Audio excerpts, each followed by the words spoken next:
Hi, ladies and gentlemen. Welcome to Cote's Cube. Guess who I have on the cube today? In the cube, Jon Pyzel. Cote's Cube. Cote's Cube. Yeah. Cote's Cube. Like, what is the board right now that you're making for the everyday surfer? What is everybody ordering from you?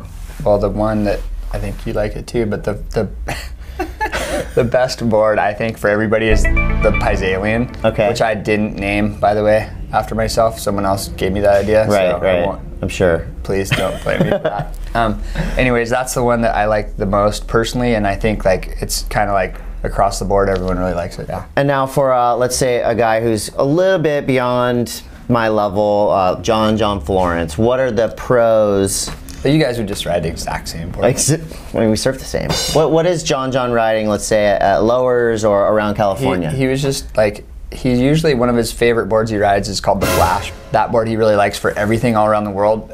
But in this particular event at Trestles, he rode a board that I had actually made for him for Brazil. It's called the Bastard. And I named that after a friend of mine, Basti. So that board, it was a board I made for him for Brazil, thinking like, oh, this will be good for the beach breaks. It has a little more curve overall. And right, it's okay. like a little bit more souped up performance shortboard, I'd say.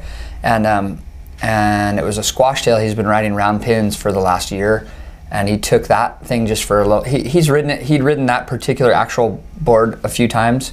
And like, yeah, this thing feels good. And then he took it out to Trestles, and like, I was getting calls from Sean Ward, who helps him with boards and like helps kind of keep things organized.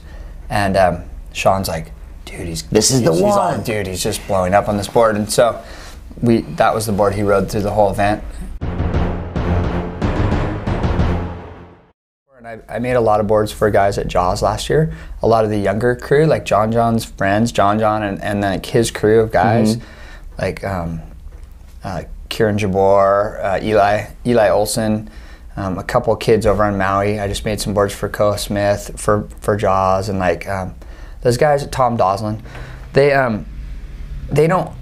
They're not going like, oh, I want a 100-foot board. They want to be able to get. They're trying to get barreled. They're trying to like perform. Albie Lair, I don't make his boards, but he's getting like 8.8s and 9.4s to ride at Jaws. But he doesn't go. Those boards aren't designed to like catch the biggest wave outside. They're designed to catch like the west bowl inside. Under the lip. It's like surfing Sunset, and you surf inside Sunset trying to get barreled on a smaller board rather than like trying to sit out the back and get roll the 12-footers. Yeah. These guys are like, they want to get barreled. Like they treat it like it's like giant V-land or something.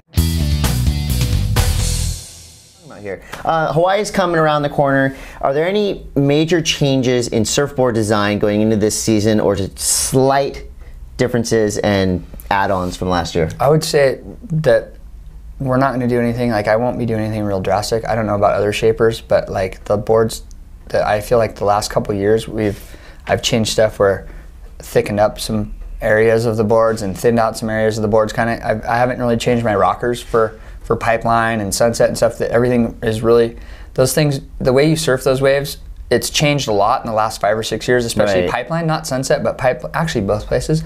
But I feel like my designs have been designed around how guys are surfing it now, rather than like how guys surfed it in the 90s or whatever. Which is late, deep, hard off the bottom. Yeah, and they don't, like, for Pipeline, everyone's always like, oh, you should ride a quad. They're so much faster than the barrel and all that stuff. But like, Pipeline, those guys, they want to slow down and get in the barrel. They want to stay in the barrel. It's a different approach. I want to run away from the barrel. Exactly. But so I think basically I'm saying is I'm not really changing much. I think I think the last few years the boards have been working pretty well. Jon Pyzel, you know his boards, you know his team. So if you want to get a board, how does the Cote's Cube, all three of the fans out there, how do they order a Jon Pyzel surfboard? Well, you three guys just bring me some beer. And come on over and we'll just go direct. No, what's your website? It's just Pyzel Surfboards, pyzelsurfboards.com, and we have all our models, everything on there. There's some videos explaining, like each model has a little thing of me kind of describing how the boards work or what they are, and different things on there. And just go ahead and check it out. And check it out. If you need any boards or you got questions, you can send us an email or whatever. He'll answer your questions. Absolutely. He's a bro. Cote's Cube.